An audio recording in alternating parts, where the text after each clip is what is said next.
¿Qué tal? ¿Cómo están? Bienvenidos a otro podcast de Estudio 69. En esta ocasión, fíjense, vamos a hablar, aquí me da mucho gusto tener a mi amigo Pablo Cruz Cuevas, periodista, yo creo de los decanos, Pablito.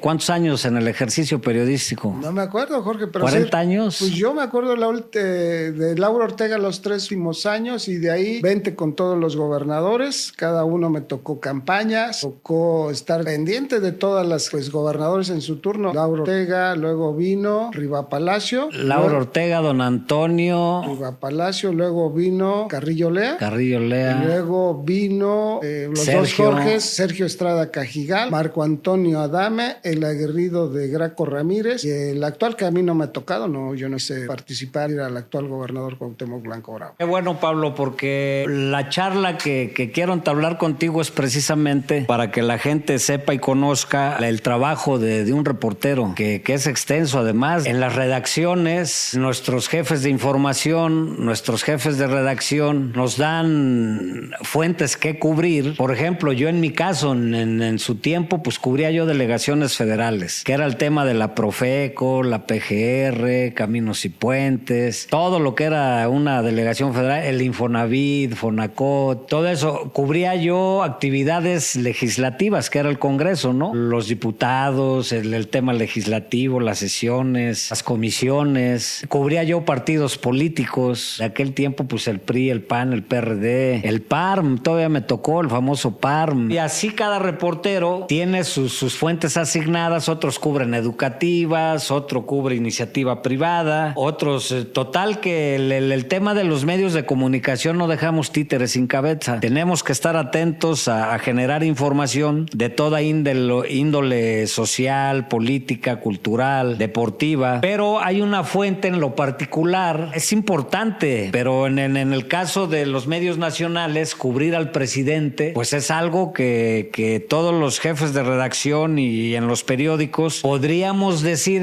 entre comillas, que es la de 8, que es la que se espera para cerrar edición, ¿no? En el caso de los periódicos, la radio pues te lanzas en vivo, en la televisión igual había enlaces, teníamos que informarle a la sociedad lo que estaba haciendo el presidente. En tu caso, Pablo, yo desde que tengo uso de razón, yo tengo, si me acuerdo, unos 33 años en los medios. Tú ya cubrías a los gobernadores, Pablo Cruz, y siempre te ha tocado la fuente del gobernador. Con Lauro Ortega te tocó, ¿no? Sí, los últimos 3 años yo recuerdo. Bueno, yo empecé en el Sol de Cuernavaca en deportes y te puedo decir que en aquel tiempo Carlos Reynoso tenía un fotógrafo ahí en el Sol de Cuernavaca, nos mandan a cubrir América, Zacatepec. Era Carlos Reynoso el que estaba en el América, muy joven, muy joven. Llegamos al estadio y pues te sientes así soñado, el Coruco Díaz, el Arapos Morales, toda esa camada del Zacatepec y ese América que siempre ha sido la América. Tengo una foto inclusive con Carlos Reynoso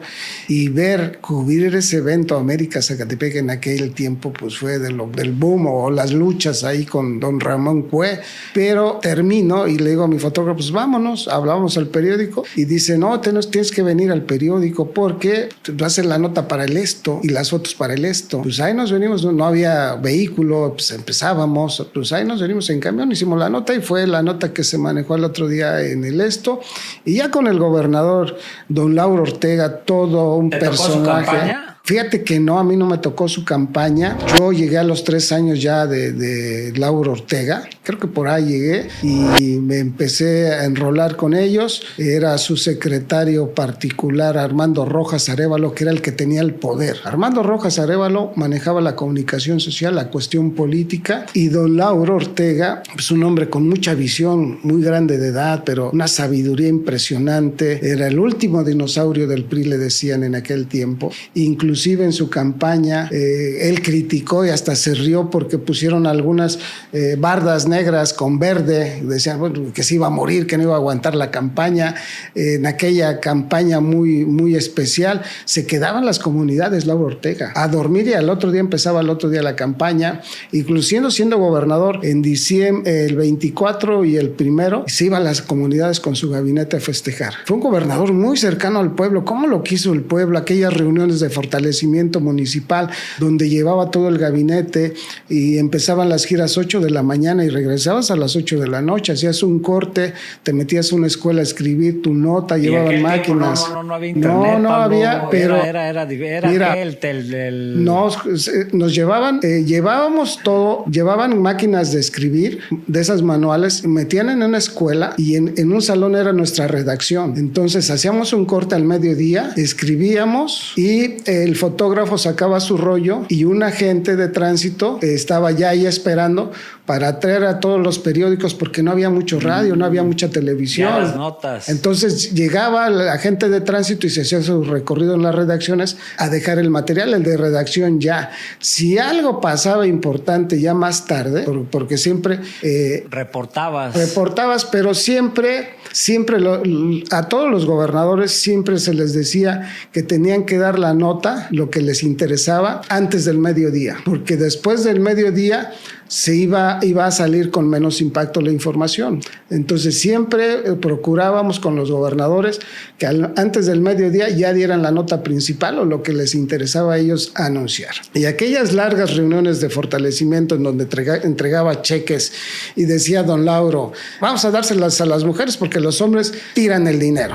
Y entonces ahí estaba con el cheque y un día una señora se lo arrebata y le dice, oiga, ¿qué pasó? Tráigame el cheque, todavía no termino. Entonces le regresaba el cheque y se echaba su rollo político y había un compañero, amigo de nosotros, fotógrafo, Alejandro Medina. El Alex Medina. Que hablaba igualito que Lauro Ortega, lo remedaba igualito.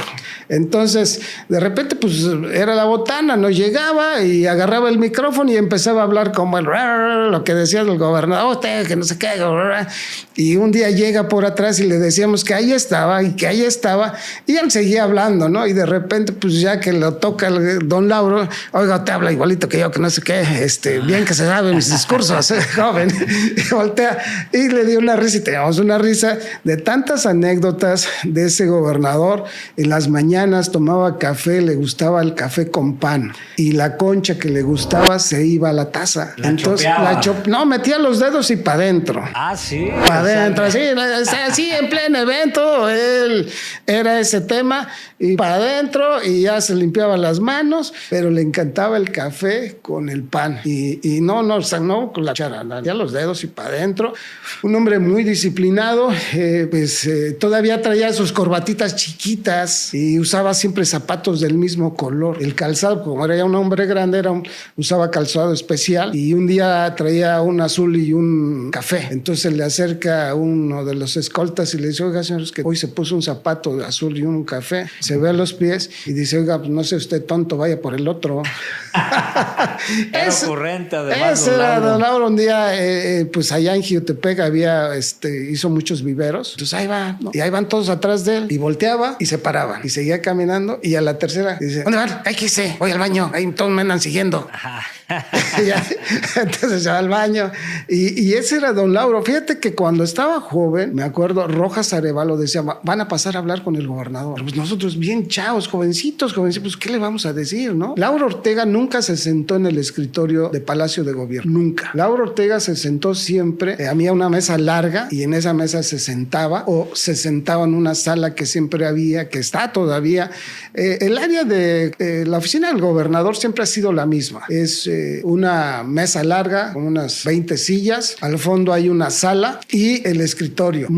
Él nunca usó el escritorio, nunca se sentó en ese escritorio. Siempre estaba en la sala o estaban allá y pues platicaba, él nos platicaba a nosotros las anécdotas y al último pues medio platicábamos y ya después don Lauro fue un excelente gobernador, lo quiso mucha gente, pero mucha gente. En Jantetelco un día llegamos de una gira, estaban remodelando el Zócalo y le dice no le gustó el piso, dice, oiga, este piso está bien horrible, que arquitecto, que no sé qué, cámbielo, pura cochinada a usted. Le gustaba regañar a sus funcionarios. Dice, oiga, y la presidencia? Pues va a estar allá, señor, a una cuadra. No, yo le dije que la quiero aquí enfrente la quiero. ¿Cómo va a ser hasta allá la presidencia? No, aquí para que cuando den el grito aquí estén en el Zócalo. ¿Dónde vive la señora? Pues ahí, señor. Ahí está, sí, ahí está, pásenle. Pues ahí vamos, caminando, nos metimos, se sienta en la cama de esas casas viejas y empiezan a hablar. Y la señora decía que no le iba a vender, que no le iba a vender y no le iba a vender, que era herencia de su familia y de sus hijos y de la familia. Entonces se para, dice, bueno, señora, le voy a dejar dos opciones. O me la vende o le expropío. Y le dice al secretario de Haciendas, oiga, arréglese, páguele bien, no le vaya a robar, páguele bien, ¿eh? Y es mi instrucción que le pague bien. Y ahí se hizo la presidencia municipal. Ese era Lauro Ortega. Pero es que antes, fíjate, Pablo, que la gente, se imaginaba, pero yo creo que en ese tiempo era el poder y el dinero, Pablito. Un gobernador, yo me acuerdo todavía en casa de gobierno, existían salones, el Salón Miguel de la Madrid, el Salón no sé qué, cuando entrabas a la ayudantía de casa de gobierno, que era por el otro lado. Y ver al gobernador era como ver a un artista. O sea, lo guardaban mucho. No era como ahora que hay mucho acercamiento con los gobernantes. Bueno, que ya hasta el respeto les faltan, ¿no? Ya les gritan, los ofenden, no sé si por las libertades o los derechos que se han ganado a través de los años, pero antes un político era de guardarlo, de cumplir protocolos oficiales, que no era cualquier cosa, Pablito. Hablar del gobernador era de tener la casa copada de policías, escoltas, guaruras, ayudantes. Pues era el poder, Pablo Cruz, era el poder, y don Lauro lo ejerció, yo creo que muy bien. Fue, yo creo que el último gobernador que ejerció al 100% la gobernabilidad y el poder que dejaba el cargo de un gobernador igual que de un presidente de la República. Era muy, muy respetado el señor, e insisto, con mucha visión. Él movía sus fichas políticas bien, conocía todo el estado, la gente lo conocía, le encantaba ir a recorrer, insistimos, se aventaba giras de todo el día, de las 8 de la mañana a las 8 de la noche. Ese era Lauro Ortega. Nos aventamos hasta 5 municipios en un día. Siempre hubo obra pública, fue impresionante la obra pública. Transformó Morelos, Lauro Ortega. Sí, sin dudas. Aquí en Cuernavaca está La Varona, está Lagunilla, que les dio transporte. Y mira, hay tantas... Y los pueblos que transformó. Hay tantas... Tlaquetenango, San José de Pala. Jantetelco, Jonacatepec. Mira, el Cañón de Lobos, en esa era Pesqueira el que llevaba el tema. Pesqueira Olea. Sí, ese mero. Sí. Hay dos anécdotas con él. Ese día rentó un teposteco bien viejo. Se subieron ellos adelante y nosotros nos subimos atrás la prensa. O sea, ahí íbamos brincando con ese pinche camión viejo y ya como a la 1 andamos recorriendo y le dice Pesqueira, oiga, Doc, lo que me pida usted yo ya se lo voy a autorizar. Ya quiero ir a comer. Ya estoy bien incómodo en este camión. Está bien feo, Doc. Pero lo que usted me pida, yo le hago. Yo le firmo y ahorita comemos, pero ya me... Pesqueira Olea era secretario de primero, CEDUE, ¿no? Algo así, pero le tocaba ese rubro. No, de agricultura y recursos pero hidráulicos. Después fue, pero él le tocó el tema del tema del Cañón de Lobos y dice, y cuenta la anécdota, dice, es que necesitamos una carretera ahí en Cañón de Lobos. Y fíjate que señor, en una gira vio un burro por abajo y mandó a su gente, vayan a ver si el burro pasó, pues sí pasa un carro, ¿no? Y en ese tiempo, en una gira que hicimos, nos va a quedar bien bonito el nuevo camino de Cañón de Lobos. Vamos a hacer elefantes, vamos a hacer jirafas. Y se preguntaban, oye, ¿va a meterse el zoológico aquí? Cuando vayan viendo los animales, ¿no? Y voltea, no sé usted tonto, vamos a hacer árboles y los vamos a recortar como si fueran un elefante, una jirafa. Así era de chusco, ocurrente. Hay otra, ya casi en la campaña para suceder al gobernador. Me citan rueda de prensa, Palacio de Gobierno, la oficina del gobernador, pues ahí están los medios, empieza a hablar, y yo le pregunto, oiga, porque decían que Pesqueira era su gallo. ¿Por qué Pesqueira andaba de novio con una mujer muy guapa en aquel tiempo, la de Cocoyoc, la hija de uno de los dueños de Cocoyoc? ¿Te acuerdas de esa señora delgada, muy guapa? Era su pareja. Entonces decía que Pesqueira quería ser gobernador. Y no era de Morelos, Pesqueira. No era de Morelos, un tipo gordo, muy gordo, alto.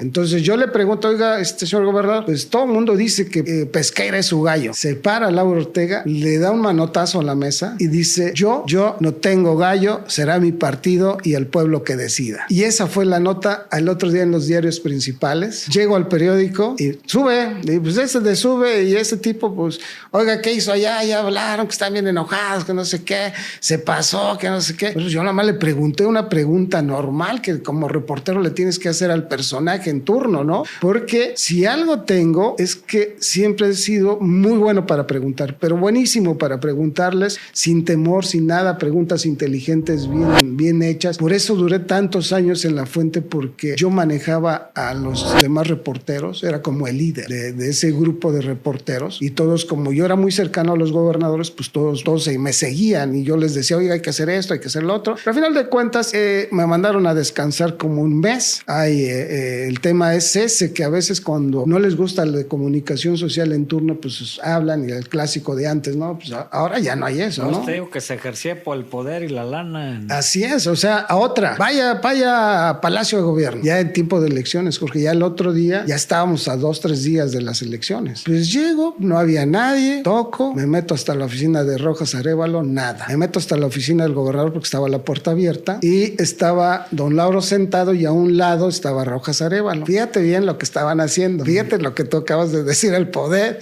y el manejo de las cosas. Sí, sí. A ver, póngale ahí, Diario de Morelos, arrasó el PRI. Va, tal periódico, póngale, se volcó el pueblo con el PRI. Él estaba dictando las cabezas principales.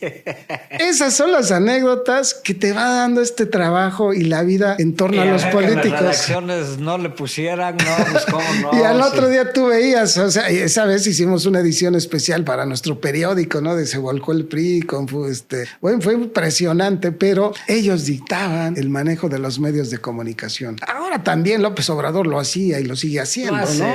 Entonces, él en la jornada, hace muchos años, cuando estuvo chance, decía Paco Guerrero que él llegaba en las tardes en la jornada y comía y cenaba, y él dictaba revisaba las notas, fíjate, era como de redacción, y decía, esta va a ser la principal. Ese desde aquel tiempo, que estamos hablando de muchísimas décadas atrás, ya le interesaba mucho el manejo de los medios a López Obrador. Y nos vamos con, después, fíjate que hay algo que también hay que destacar, los gobernadores que entran y salen no se llevan bien, hay como un celo entre ellos. Por eso dicen que gobernador no pone gobernador. No, Por el tema, pues digo, traen su gallo, traen a sus consentidos, ellos quisieran que la persona de confianza en turno pues fuera el que gobernara, ¿no? Pero en los partidos hay intereses distintos, Pablito. Y mira, decía... Porque todo va de la mano. En aquel tiempo, los partidos, el gobernante en turno, en este caso, pues don Lauro, don Antonio, que eran priistas. Yo me acuerdo mucho cuando venía el presidente nacional del PRI, era una pinche algarabía, Pablo.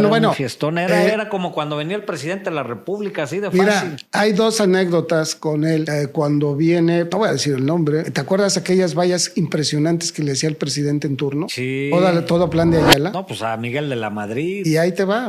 Llama al líder de los estudiantes, ahí estaba el líder del Frente Juvenil en la oficina del gobernador, y le dice, ¿no sabes qué quiere? No, dice, sí, va a venir el presidente, te va a pedir que lleves a los estudiantes, pero te va a decir que pues hay que llevarlos el camión, las playeras, las gorras, los anuncios hay que lleves, y la comida y lo que gastes. Pero pídele un ejemplo, ¿no? Dile que van a ser 3,000, porque si no te va a dar 1,000 y no te va a alcanzar. Entonces ya, a ver qué pase el de los estudiantes. Oiga, pero yo llegué primero, usted aguante, usted es de casa, usted los estudiantes primero.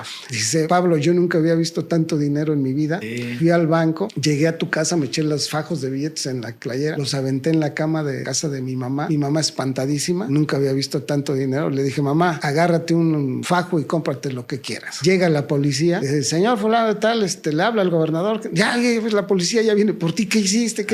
¿No? Espantada la mamá. Voy a hacer, ¿no? Pues las vallas, como para vitorear al presidente, ahora que pasen las focas. Se asoma y le dice, no estés chingando, ahorita dígale que ahorita voy, ahorita llego allá. No te espantes, mamá, ahorita no pasa nada, no, vamos a hacer unas cosas. Pero además el dinero público para eso se usaba, Pablo, pues, para seguir preservando el poder, pues fueron 80 años de... Otro líder de federación, el transporte estaba cañón, estaban retenidos camiones en la universidad, lo tenía ahí en la oficina, y le dice el líder estudiantil, señor, si en media hora no salgo, van a quemar un camión. Y dicho y hecho, a la media hora que llegan, oiga, ya están quemando un camión, oiga, venga, que no sé qué, dígales, no, si yo no salgo, gobernador, y le digo, a mí no me grite, yo no soy su empleado, yo soy el líder de la federación y estamos aquí para negociar los intereses de los universitarios. Si yo no salgo en media hora, otra vez van a quemar otro camión. Dicho y hecho, otro camión quemado allá arriba en la universidad. Antes de que pasara otra del carro que quemaran otro camión. Dice, a ver, ya siéntese, vamos a hablar. ¿Cómo podemos solucionar, amigo? A ver, dígame usted. Pues cree usted, señor gobernador, pues el transporte estudiantil. ¿Cómo? Pues sí, denos unas concesiones, ayúdenos con algunas pues, rutas para que los universitarios tengamos nuestro transporte. Y nosotros nada más mándenos todo plan de Ayala y todo ese rollo. Sí, ajá, sí. Y se hizo el transporte universitario. Vaya. De la FEUM, me acuerdo. Váyalo y anúnciele que su amigo el gobernador es amigo de los universitarios y que vamos a generar el transporte universitario ya que esté todo armadito. Llegamos, lo echamos a andar y ahí estamos trabajando. Yo quiero mucho a mis jóvenes universitarios. A ver, que venga el director del transporte. A ver, de una vez prepara unas concesiones y así sí eran órdenes, Pablo. Eran órdenes. En ese tiempo, en ese transporte, después los líderes universitarios llegaban, pues eran puras moneditas. Entonces llega uno corriendo, dice, oye, es que es uno cabrón de nuestros choferes, se trajo la bomba, no pagó y se trajo y ya está aquí, ya traen a las patrullas allá afuera, ya que se quieren meter y no, a ver, que venga. Oye, ¿por qué hiciste eso? No, pues jefe, pensé que ya había pagado y me arranqué y me traje la bomba y ya me vienen correteando. A ver cuánto es que vayan a pagar de los daños y la fregada, pero puros montones de monedas. Era lo que dejaba el transporte, que luego no lo cuidaron y se lo acabaron. Ya no existe nada de eso. Se lo acabaron los de aquella generación de federaciones de estudiantes. ¿Por qué? Porque ser líder de la Federación de Estudiantes, amigo, es ser a diputado o regidor. Que la regiduría era como un castigo en aquellos el famoso grupo de Jorge Mier. Luego viene Riva Palacio, líder. Luego viene don Antonio Riva Palacio, líder del Senado de la República. Que no se llevaba con don Lauro. No se quisieron, nunca era se senador, quisieron. Líder del Senado. Sí, y cuando lo mandan a Morelos. Cuando llegan y en la toma de posesión, yo recuerdo bien, llega al Congreso a tomar posesión, sale don Lauro, se sube con poquitos de sus allegados al camión que en aquel tiempo, ¿te acuerdas aquellos camiones grandes? Uh-huh. Se sube y se van para Xochitepec. Ahí se acabó. Sí, que los tenían aquí en la bajada de Chapultepec. Ahí se acabó el sexenio de Lauro Ortega, un gran gobernador, yo creo que pero de muchas décadas. Seguía teniendo mucho cariño de la gente, muy recordado. Y mucha gente iba a Xochitepec. En las elecciones intermedias lo iban a ver para que les diera su bendición, muchos que querían ser candidatos a presidente. Pero no entendieron, Jorge, y hay que entenderlo, y lo deben de entender quienes están en el poder. Al momento que dejan el cargo, deben de descansar, para que su próximo relevo haga bien las cosas, no sean un peso para el que está gobernando. Así es de que llega Riva Palacio, le pregunta en casa de gobierno, oiga, ¿cómo se vive aquí? Yo no vivo aquí, amigo, yo vivo en mi casa, porque no vivía Lauro Ortega en su casa.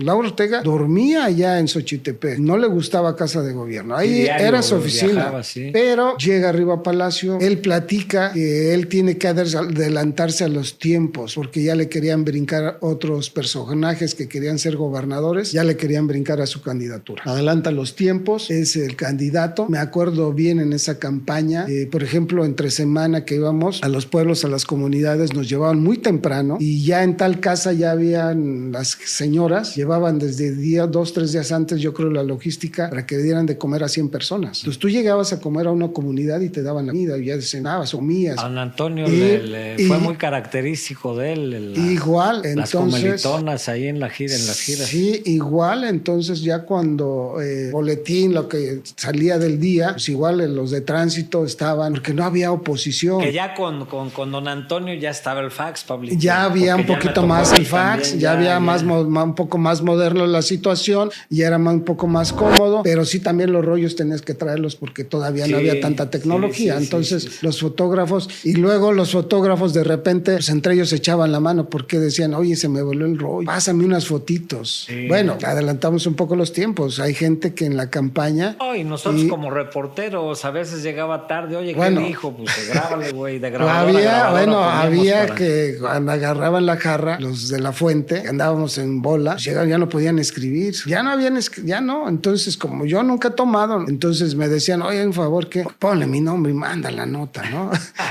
darle una revolcada a la nota. No, nada, dice, así era la nota en 3 periódicos. Como si fuera boletín, así es. O lo que hoy es copia y pega. Y así es, y nada más le borraba mi nombre y le ponía el nombre del otro reportero y se iba para su periódico y era la misma nota. Porque pues yo no quería, y decía, oye, todavía que te voy a hacer el favor, voy a hacer otra entrada diferente para que, pues tú, brother, te hago el favor de mandar la nota con tu nombre para que allá no tengas problemas, ¿no? Que ni se enteraban estaban allá en las otras redacciones porque no iban a estar revisando, ¿no? Pero don Antonio, que a ver, en un comparativo, Pablito, ¿quién ejercía más el poder, don Lauro o don Antonio?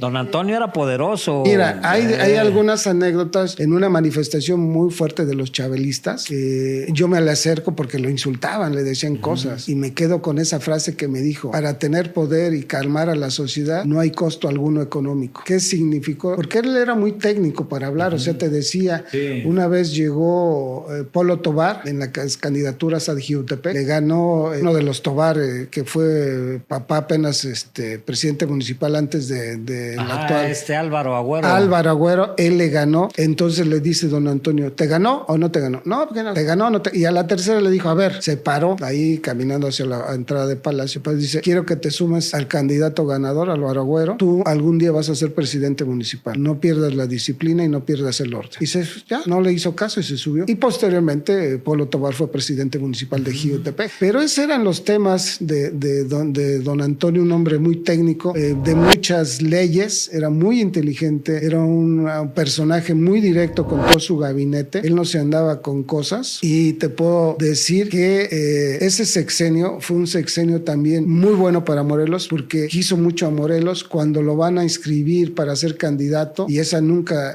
don Antonio, yo recuerdo al inicio de su gobierno cuando fue a Sosocotla, que se puso el bastón de mando. Y ahí en Sosocotla, pero antes quiero decirte, cuando va a ser candidato, lo mandan por la CNOP y Juan Salgado no lo registra, no lo quiso registrar, habla a México y le dicen que se fuera por la CNC, y todo su sexenio fue cenecista, porque era del sector popular, y ese enfrentamiento con Juan Salgado nunca se solucionó, nunca hubo un acercamiento, porque Juan Salgado también debía intereses políticos a otros personajes y no lo quiso registrar. Pablo, de ahí viene, de don Antonio viene... Bueno, y luego termina Jorge Carrillo Lea, pero don Antonio deja las bases con un buen gobernador, mucho orden en las finanzas, un hombre que hizo mucha obra también, muy querido, porque también fue un maestro en política, hizo una nueva generación de políticos en el estado, hasta la fecha andan por ahí algunos. Fue un hombre muy inteligente, fue un hombre que tampoco le llamó la atención el dinero, fue el gobernador más elegante de todos los que yo he conocido. ¿Te acuerdas así de los pachucos de antes? Sí, cómo no. Ese era. No, los zapatos siempre bien boleados. Pues era muy peculiar verlo en el Zócalo boleándose los zapatos. Esos trajes rayados negros, azules, muy elegantes, con almidón y todo. El hombre más elegante de aquel tiempo de los políticos. Ahora viene Carrillo Lea. De Carrillo Lea viene... Y en Carrillo Lea igual que él, estaba en un cumpleaños. General poderoso. No le gustaba que le dijeran general, no le molestaba. Yo te platico rápido una anécdota. Pancho Rafael Sánchez Vargas era alcalde de Yecapixtla. Y íbamos mucho, Pedro Martínez, Hugo Calderón, yo, la tercia, ya sabes, a comer cecina y el chorizo del que no hace daño, decía Pedro. Cada que íbamos, pues llegábamos con un chingo de comida, lo que sea, era bondadoso Pancho Rafael. En los tiempos que quiere ser candidato a diputado local, hacen una reunión, ya Carrillo Lea era candidato a gobernador, y hacen una reunión en el Salón Soto y Gama del Comité Estatal del PRI, y nadie le dijo, al menos a nosotros no nos preguntó, porque nosotros como reporteros ya sabíamos que a Carrillo Lea no le gustaba que le dijeran general. Y Pancho Rafael, en su discurso, cuando le toca hablar a nombre de los presidentes municipales para adherirse a la campaña, iba en ese sentido: señor general, aquí están sus soldados, aquí estamos para dar la batalla y dar la guerra. Pues aquel, ya sabes, bien prendido. Y al final dice: oye, creo no le gustó el discurso. Dice: no, güey, de pinche soldado no lo bajaste, cabrón. Dice, la Carrillo Lea odiaba ese pedo. Dice: bueno, pues yo no sabía. Pero además, ganó la diputación sin problemas, porque Pancho Rafael, a diferencia de otros presidentes, cuando inicia la feria de la cecina y del tianguis grande, Televisa lo arropó mucho. En aquel tiempo la Televisa poderosa. Entonces era un alcalde más que visto en Morelos a nivel nacional por el tema de la feria de la cecina. Pues mira, entonces el general, por más que no le haya gustado el discurso, o por más que no haya sido de su agrado que él fuera candidato, pues se chingó, así de fácil te lo digo, y tuvo que ser candidato y ganó sin bronca. Tan es así que ve el tema de Yecapixtla, los hijos, el papá, que son muy queridos, cabrón, la verdad, y han Tierra de los Sánchez. No, ya han hecho cosas, Pablito. A veces la gente a veces despotrica critica. Es que cabrón, ¿cómo es posible? Sí, cabrón, pero los otros ¿qué hicieron? No hicieron nada. Es igual que los Alonso y Yautepec. Yo estaba viendo con interés los videos de la semana pasada de la carretera nueva que hicieron. Sí, están transformando Yeca y Yecapixtla, mano. Entonces, bueno, pues si se quedan para siempre a toda madre, pues la gente está, cabrón, hay servicios, hay... Los políticos que dan resultados son los políticos que tienen permanencia y son los políticos que quiere la gente. Sí. La gente ya no quiere gente improvisada que venga a saquear el Estado, a robarse el dinero, porque hay 37 mil millones de presupuesto y no se ve. Por eso, qué bueno que ya se ve este gobernador. Y regresamos a Riva Palacio y a Carrillo Lea. Carrillo Lea también le querían hacer chueca la candidatura, estaba festejando su cumpleaños y le avisan, entonces le habla por teléfono a Pérez Durán, Diario de Morelos, y le dice, mañana quiero que me destapes ya. Y así fue, al otro día lo destaparon, Carrillo Lea candidato a gobernador. Sí, me acuerdo. Y se arranca, fue un gobernador con altibajos, un gobernador que tampoco supo ser política, fue un gobernador de arrastrar mucho el lápiz, él le servía mucho a los hombres del poder del país haciendo proyectos. Le faltó, era muy terco a veces, muy cerrado, pero un tipazo muy inteligente, muy culto. Un día me dice, vente, vamos a la oficina, llegamos a la oficina, le dice a la secretaria, no quiero llamadas. Estamos platicando de cosas y entra la secretaria y le dice, te dije que no quería llamadas. Yo es el licenciado Miguel de la Madrid. De volada agarró el teléfono, empezaron a hablar de libros y de música. Les encantaba a estos dos personajes la altura. Así es de que Carrillo Lea, pues no termina su sexenio porque se pelea con el presidente en turno, Ernesto Zedillo. No, y permitió muchas cosas en Morelos, que eso fue realmente la y fue el acabose con aquel tema, ¿no?, de la seguridad. Él era experto en seguridad y platica. Ahí empezamos a tener estos graves problemas que hoy sufrimos y platica, entre otras cosas, aquel tema de la universidad con Luisa Echeverría, muy joven, en una de las escuelas ahí de la universidad en CEU, le dan una pedrada al entonces presidente aquí en la frente, se lo topan unas escaleras, rompen un cristal, brincan por esa hacia un vehículo, lo saca de reversa por todo ese pedrerío y se lleva a Luis Echeverría de ahí. De ahí esa gran anécdota y ese momento le permitió a Carrillo Lea llegar hasta ser gobernador de Morelos. Eso creo que fue como su premio. Pero, insistimos, no termina. Actualmente tiene muchos problemas de salud. Está muy avanzado su cáncer. Está en cáncer terminal. Un gran personaje, Carrillo Lea. Sin duda también con los medios, muy atento con todos los medios de comunicación. Pues no lo quería mucho, ¿eh? A mí me tocó cubrir su campaña y nos dio una pinche regañada ahí en la Casa de la Cúpula, la famosa Casa de la Cúpula. Ese era el defecto que tenía Carrillo Lea. O sea, de chayoteros no nos bajaban, no le nos gustaba que le pidieran dinero a los medios. Sí. No le detestaba. Entonces, cuando tú ya conoces eso, ¿para qué vas a enfrentarte a una persona que ya sabes cómo es?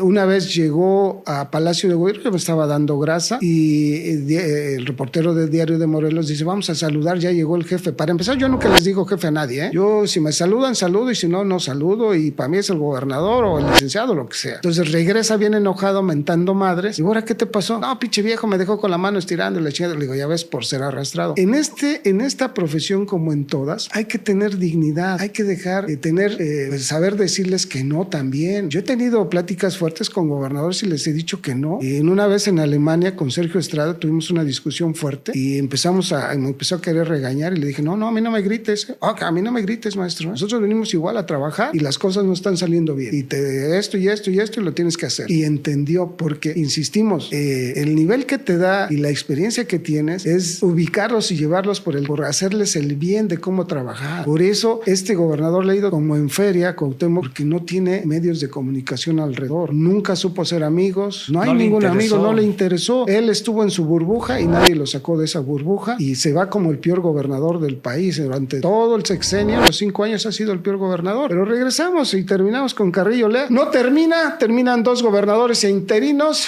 y llega Sergio Estrada Cajigal.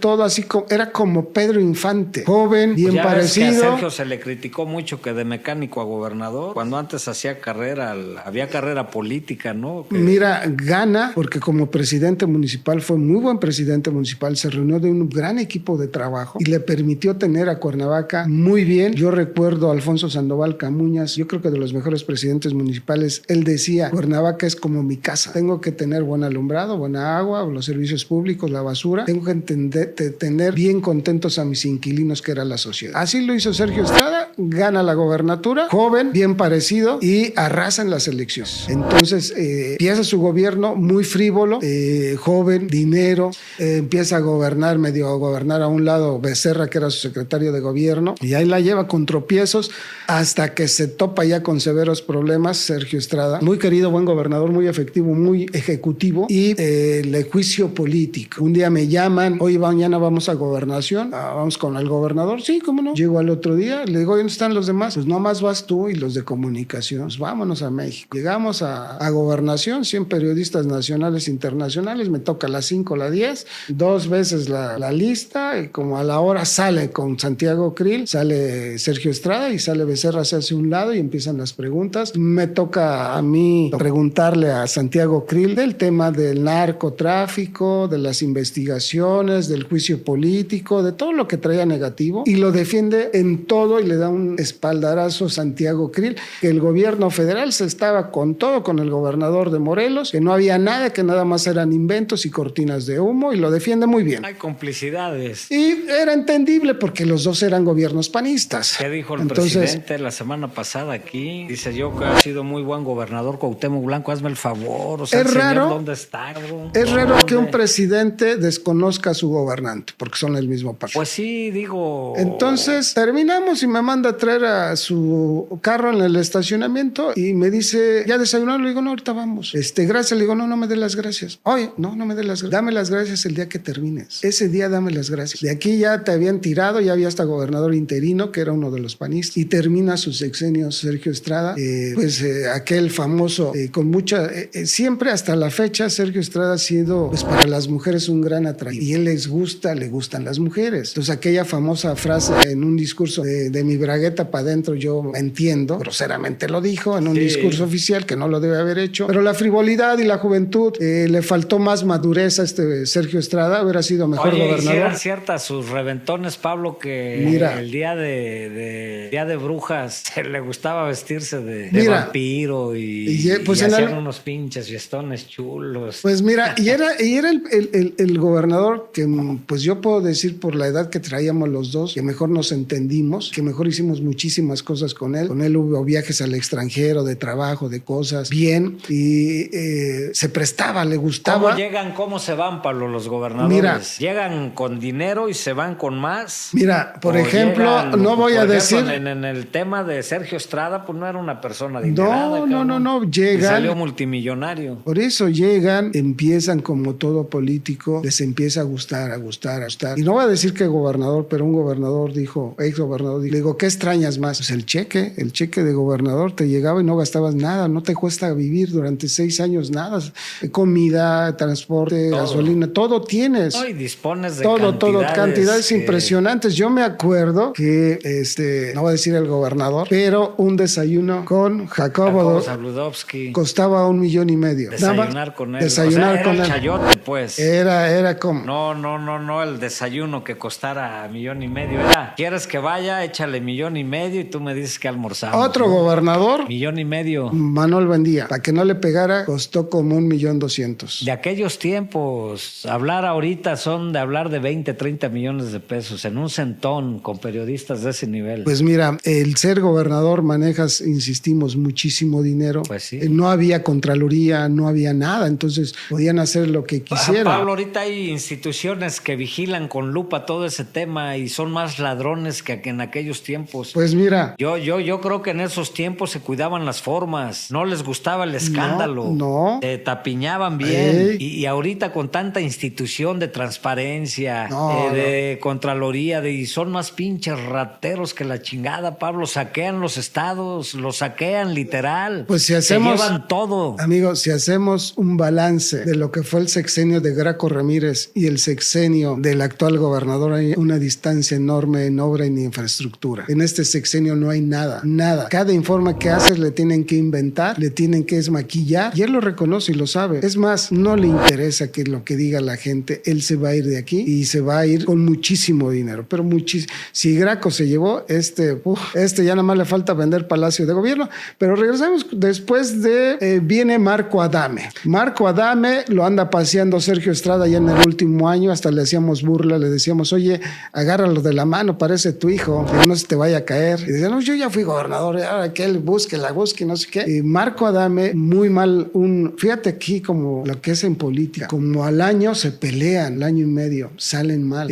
Marco Adame le debe parte de la gobernatura a Sergio Estrada, le ayudó pero cañón. Y le calientan la cabeza a Marco Adame y querían joder jurídicamente a gente cercana a Sergio Estrada, y él indignado se va del PAN, renuncia al PAN y dice, ve qué mal agradecidos son los que yo ayudé y llevé al poder. Así es de que Marco Adame, pues un hombre más o menos, no le gustaba meterse en problemas, se le empezó, el tema más duro que tuvo fue con los maestros cuando le invadieron el Zócalo. Ahí le faltó, ahí se cae. Ahí empieza el declive de Acción Nacional, se acaban, los panistas tuvieron un gran problema, la corrupción, el llevarse el dinero, pero a manos llenas. Hubo gente que hizo campañas. Y las nuevas generaciones. Así es. Entonces había grandes... Aprenden bien, pues ahí están los Terrazas, ya ves que le han pegado chulo Bueno, y no todo es dinero. Al tema de la corrupción y la lana. No, todo es dinero. Pero dirían en los pueblos a todos se les llega, a todas las capillitas se les llega su fiestecita. Entonces se acaban el dinero, y el dinero mal habido y muy rápido se acaba si no hacen negocio. Yo a la gente cercana que conozco y que aprecio y que están en política les digo, pongan un negocio, hagan un negocio. El dinero se te va a ir porque lo vas a estar gastando, y quedan acostumbrados a gastar muchísimo dinero. Y al ratito los ves sin nada, dando pena, pidiendo prestado. Pero regresamos a los gobernadores. Entonces Marco Adame, inclusive estando en el poder, hasta las esposas tienen lo bueno y lo malo. No voy a decir qué mujer, en nombre de uno de los gobernadores más recientes, se robó todo el dinero del DIF. Todo el dinero del DIF, nunca hizo nada. Un día fuimos a donde están los viejitos, a Temisco. A casa de día. Las condiciones, los colchones en ruinas, la propiedad. En ruinas. Lloró la señora teatrera. Me dicen posteriormente, todos los de cosas que da el DIF para discapacitados, para personas diferentes, nunca dio nada. Todo se lo robó. Y ahora, recientemente, quiso ser candidata. Pero esos son también los personajes de mujeres que llegan allá con el gobernador. Y de Marco Adame le brincamos a... el tremendo Graco Ramírez. Vino de atrás Graco Ramírez, muy talentoso. Yo creo que de todos los gobernadores es el más político de todos. Una gran trayectoria. Más, fíjate, porque él estuvo ya más moderno en la cuestión política, más actualizado. Lo que pasa es que son dos tiempos diferentes. Todavía era el PRI y aquí ya empiezan a cambiar las circunstancias de la política a nivel nacional. Graco Ramírez traía una gran experiencia, siempre de izquierda. Imagínate, él, su papá general, su hermano general, y él bien greñudo, y seguramente se echaba sus toquecitos de mota sentados en la mesa viendo a dos generales y uno mugroso, greñudo junto a ellos y debatiendo de la política, pero llegó a ser gobernador, senador de la República. Sí, es muy vivo, Graco. Muy vivo, y yo recuerdo bien, encantador el tipo. Platicas con él y es un personaje impresionante, te habla de todo, es un hombre también muy culto, le gusta mucho la cultura, dejó muchas cosas muy buenas de cultura aquí en el estado. Ahí está aquí el Teopanzolco y el Soriano, que lamentablemente no lo ocupan, pero sí le encantaba la cultura a él y a su mujer. La señora también muy buena persona, muy trabajadora, pero se pierde el poder. El hijo. Pierden los canales. Exactamente. La terquedad. Cuando me pregunta, faltaba un mes para la campaña, yo lo vi platicando en una gira con tres personas, tres funcionarios del gabinete, y de repente siento el brazo a un lado junto a mí y volteo y era él, y me pregunta de la elección. Y yo siempre hay que decirles lo que sientes y lo que ves, no los puedes engañar. O sea, yo le decía, para que les digan que son una frigonería, tienen 100, pero cuando tú les dices que la regaron y que están mal, y yo le dije bien, cuando debieron haber terminado con el exfutbolista, como presidente municipal que ni siquiera residía aquí, terminó muy mal, saqueó el ayuntamiento de Cuernavaca, lo dejó en quiebra, y dejen que pase a ser candidato a gobernador. Pues la popularidad, la gente, somos un pueblo todavía con una falta de capacidad política impresionante, se dejaron llevar. Ni siquiera, quiero decirte que ni siquiera es un ídolo en fútbol. Para mí, Guardado es mejor futbolista, con más resultados, capacidad, y hay muchos futbolistas mucho mejor, pero 100 veces mejor que Cuauhtémoc Blanco, en serio. Es que el Cuau no, sí fue un buen futbolista. Y le generaron... Él era muy mediático. Le generaron ese tema, ¿no? El tema de andar cacheteando a los reporteros. El clásico joven mexicano de barrio, ¿no? Como el ratón Macías en ese tiempo, como muchos boxeadores en otro deporte, pero nunca se preparó, y más en el informe que vimos estos días, no sabe leer, 5 años y no sabe leer. O sea, le tienen que poner videos para que libre su informe. Pero regresando a Graco Ramírez, aquel tema también le pega el famoso sismo que nos tocó y que la vimos difícil en Morelos, en algunos municipios.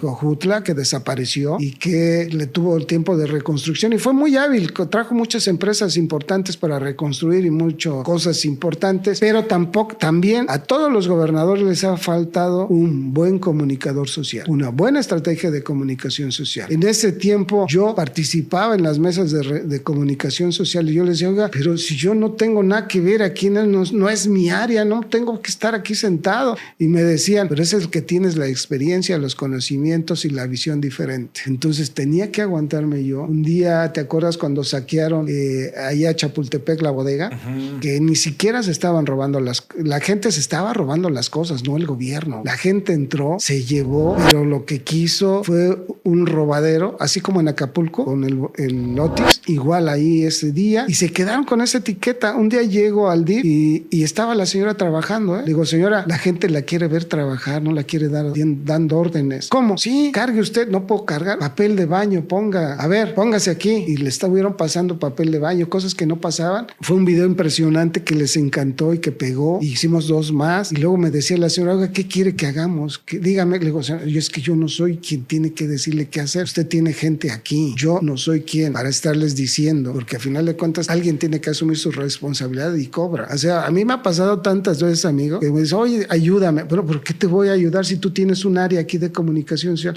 Pero es que se chingan el dinero, no dan resultados y rápido estás aquí, lo sabes hacer. He acompañado a candidatos ganadores, hemos perdido elecciones, pero es un trabajo, yo creo, del periodismo, es magia, es un gran trabajo, porque también ayudas a muchísima gente, pero muchísima gente que necesita acceso al poder. Y ya de Graco, pues de este ni hablamos mucho, Pablo. Pues de este no me gustó, yo no quise participar al principio. Ya no tuviste mucha experiencia con él. Me llamaron al principio, también como periodista tienes que decir que no, y cuando me llamaron yo les dije 2 veces que no, igual con Garrigós 2 veces me dijeron, no quise yo trabajar con Garrigós, porque también como periodista hay que decir que no, para que tu prestigio y lo que tú has hecho. Todos ellos, Pablito, ¿quién fue a Morelos le fue mejor con quién? Pues yo creo que tiene sus tiempos y sus momentos. Yo creo que en aquel tiempo don Lauro transformó mucho el estado. Don Riva Palacio fue el último gobernador que ejerció el poder de la política y el poder de cómo un gobernador debe ejecutar las órdenes. Carrillo Lea le faltó experiencia política, le faltó pues equipo de trabajo, y Sergio Estrada muy joven, buen gobernador también, con buenas cosas, pero también con negativos. Marco Adame muy tibio, y Graco Ramírez fue como un sol para Morelos, pero también como una tormenta. Y nariz. Este es como un ciclón, se llevó todo. Pues, es peor que el Otis que la chica. Pues te agradezco, Pablo, que nos hayas expresado tus experiencias ahí con los gobernadores que te ha tocado cubrir en tu ejercicio periodístico, Pablito.